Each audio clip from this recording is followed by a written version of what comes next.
Bienvenue à tous sur la chaîne de Stéphanie Colo. Je suis ravie de vous y retrouver. Ici, je te partage des tips, des astuces, de la motivation, de l'inspiration en lien avec ta vie lumineuse pour rayonner de l'intérieur vers l'extérieur et attirer à toi tes rêves lumineux. Je suis éveilleuse de lumière intérieure pour femmes spécialisée en communication et en sensorialité.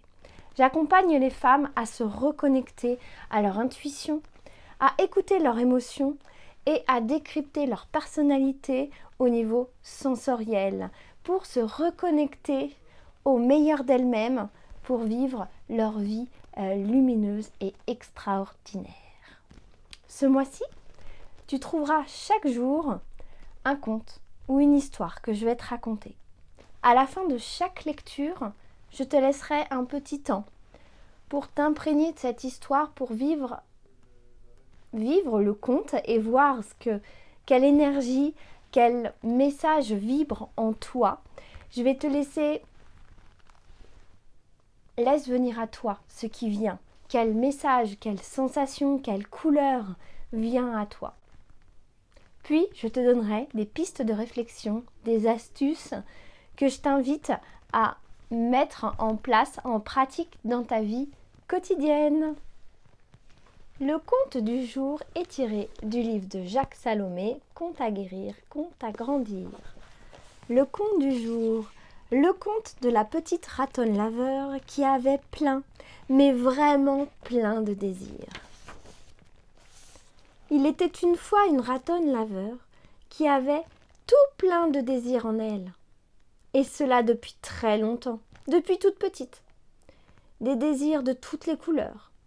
Je veux dire, des désirs dans toutes les directions, dans tous les domaines. Et surtout des désirs qui ne correspondaient pas du tout à ceux de ses parents. Ce qu'il y avait d'épouvantable dans cette situation, c'est que les parents avaient eux aussi tout plein de désirs, mais différents de ceux de la petite ratonne laveur. Totalement différents, aux antipodes de ceux de la petite fille. Aussi avait-elle eu le sentiment que chaque fois qu'elle avait un désir, c'était comme une agression pour ses parents, comme une violence qu'elle leur faisait. Elle avait donc eu honte durant très longtemps de ses désirs. Une honte profonde, toute rouge, partout, au fond d'elle, au creux du ventre, dans les fesses et même dans les genoux.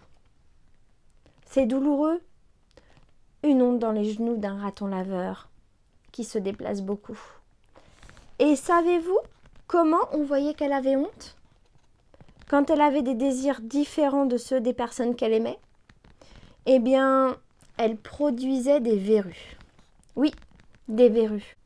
Oh, pas très grosses. Pas noires comme certaines verrues, mais des petites verrues roses, blanches ou légèrement brunes. Plein de petites verrues sur ses pattes de devant. Au début, elle n'avait pas fait attention à ces verrues. Elles apparaissaient, puis disparaissaient, revenaient comme cela. Et plus tard, bien plus tard, devenue une grande ratonne laveur, quand elle s'était mariée, au début, elle n'avait pas remarqué non plus qu'elle n'osait pas avoir de désirs différents de ceux de son mari. Elle s'ajustait sur les désirs de son partenaire, ne donnant pas d'existence aux siens. Mais elle ne se sentait pas très heureuse. Après beaucoup de malentendus, elle décida de le quitter, de vivre seule. Elle décida ainsi de respecter ses désirs, ses élans, ses enthousiasmes, ses projets à elle. Elle n'eut plus de verrues. Un jour, elle rencontra un autre raton laveur. Il venait d'un pays différent du sien. Il n'avait pas les mêmes habitudes. Elle, par exemple, elle avait des désirs de tendresse plein les pattes et le museau, plein le ventre et le dos. Et lui, c'était comme si la tendresse lui faisait un peu peur. Lui, il était très adroit avec sa queue de raton laveur. Lui, Il lui apprenait plein de nouvelles choses qu'elle n'avait jamais faites. Et quelques mois après leur rencontre, les verrues revinrent. Elle s'interrogea. « Je suis heureuse, j'aime ce raton laveur, j'ai plein de plaisir avec lui. Qu'est-ce qui ne va pas ?» Ce qu'elle n'avait pas encore repéré, c'est que dans cette nouvelle relation, elle n'avait pas respecté quelques-uns de ses désirs les plus importants. Elle en avait refoulé, nié, rejeté quelques-uns. Alors, les verrues se déchaînèrent comme des verrous. Plein les pattes, oui, au moins 18. Elle pouvait les compter et les recompter. 18, le même nombre que les années qu'elle avait passées avec son premier mari. Cela l'interpella si fort qu'elle décida de respecter mieux ses désirs, surtout avec son nouvel ami. Nous croyons savoir que les verrues disparurent, comme par enchantement. Il en resta une dernière, qu'elle remercia. « Petite verrue, merci. Tu m'as fait prendre conscience que je mettais des verrous à ma vie. Si jamais je me laissais aller à recommencer, n'hésite pas à revenir pour m'avertir. » Ainsi se termine le conte de la petite ratonne laveur qui, devenue grande, apprit à respecter ses désirs en ne les verrouillant plus par des verrues. Voilà, c'est le moment où je t'invite à laisser vibrer, laisser passer le message que ce conte, que cette histoire vibre pour toi. N'hésite pas à laisser venir les mots, les couleurs, les sensations, les ressentis que tu as. Je suis avec toi pour quelques minutes.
Voilà, je vais t'inviter à mettre sur pause, à prendre des notes sur ce que tu as ressenti, quel message, quelle sensation, est-ce qu'il y a une couleur qui est arrivée. Voilà, dis-moi ce que toi tu as ressenti, ce que ce conte t'a apporté. Et tout de suite, je te donne mon interprétation. Voilà, maintenant que tu as pris le temps de voir ce que ce conte vibrait en toi, je vais te partager des pistes pour pouvoir les mettre au quotidien dans ta vie. Ce conte m'inspire le fait de vraiment connaître tes désirs et vivre en accord avec eux. D'écouter, de les écouter, d'écouter tes désirs, de suivre ton cœur, de suivre ton intuition. Ce que ce conte te raconte, c'est que souvent, quand on est plus jeune, ce sont les désirs de nos parents qui prennent le dessus. C'est pas parce qu'ils ont pris le dessus à un moment donné que tu ne peux pas reprendre le pouvoir maintenant sur tes désirs et vivre ta vie en accord avec tes propres désirs. Que ce soit par rapport à toi-même et que ce soit tes désirs en lien quand tu es dans une relation de couple, quand tu es dans une relation amicale, quand tu es dans une relation professionnelle. Fais passer tes désirs en premier. Quand tu seras connecté à tes désirs, à ce que tu as envie de parler, de communiquer, de transmettre, tu seras beaucoup plus sereine et la relation avec les autres le sera d'autant plus. Tu seras authentique, tu seras vrai, tu seras toi-même. Et les autres seront encore plus attirés et reconnaissants de ce que tu fais et de ce que tu leur apportes. Souvent, ça fait peur, effectivement, d'être connecté à ses désirs, d'être connecté à vraiment qui on est au plus profond de nous. Parce que nos désirs ne sont pas forcément soit bien vus par notre entourage ou la société, ou sont peut-être à contre-courant. Mais dis-toi que si tu vas à l'encontre de tes désirs, tu auras une vie qui ne te ressemble pas. Tu auras une vie un peu triste, morose, tu resteras dans le chemin. Mais est-ce que tu vibreras vraiment la lumière à l'intérieur de toi? Je te pose la question. Moi, je peux à peu près te dire qu'il te manquera quelque chose. Je te parlais du fait, quand tu es enfant, que les parents t'enlèvent. C'est les désirs des parents. Donc, en tant qu'enfant, voilà ce que tu peux faire. Maintenant, en tant que parent, si tu es parent et que tu as des enfants, je vais t'inviter, c'est ce que je fais au quotidien, du mieux que je peux avec les miens, je vais t'inviter à te poser la question et à voir comment tes désirs et leurs désirs, ou ses désirs, si tu as un seul enfant, les désirs de chacun de tes enfants et tes désirs à toi, comment ils peuvent se mélanger, comment ils peuvent être servis tous ensemble, peut-être pas en même temps, peut-être pas de la même manière, peut-être pas de la manière dont tu le pensais, mais en tout cas, le message que je veux te passer aujourd'hui, que tu te connectes à tes désirs, que ce soit en tant que parent, en tant qu'enfant, en tant que tout simplement femme, ça aura une répercussion sur toi en premier et sur les autres après. Donc, sur ta communication et sur ta relation avec les autres. Et donc, je vais vraiment t'inviter à te connecter à ça et te dire, ok, peut-être que pendant un moment, je les ai mis de côté, mes désirs. Maintenant, j'ai envie d'en prendre conscience. J'ai envie de les remettre dans mon cœur, de leur donner de l'amour et d'avancer avec. Et c'est eux qui vont te porter, qui vont te donner cette énergie suffisante pour avancer, pour réaliser des choses merveilleuses. Et peut-être qu'ils vont t'aider à te porter ces désirs-là dans des moments un peu plus difficiles, compliqués ou de doute. Voilà. Dis-moi ce que tu penses de ça. Toi, est-ce que tu vis ta vie en accord avec tes désirs? Quel est ton désir le plus profond en ce moment? Mets-le-moi en commentaire. Pense à liker la vidéo, à la partager et bien sûr à t'abonner si ce n'est pas déjà fait. Pour te reconnecter à tes désirs vraiment en profondeur, pour te reconnecter à qui tu es, je t'accompagne durant 4 mois pour pouvoir transcender la femme que tu es aujourd'hui, pour la transcender en une femme lumineuse et faire que tu te sentes bien toi-même, que tu te sentes connecté avec qui tu es, que tu vibres ton énergie féminine, positive et lumineuse, que tu te révèles à toi-même et que tu te révèles au monde. Pour ça, réserve ton appel métamorphose. Je te dis à tout de suite et je te souhaite une magnifique journée. À très vite!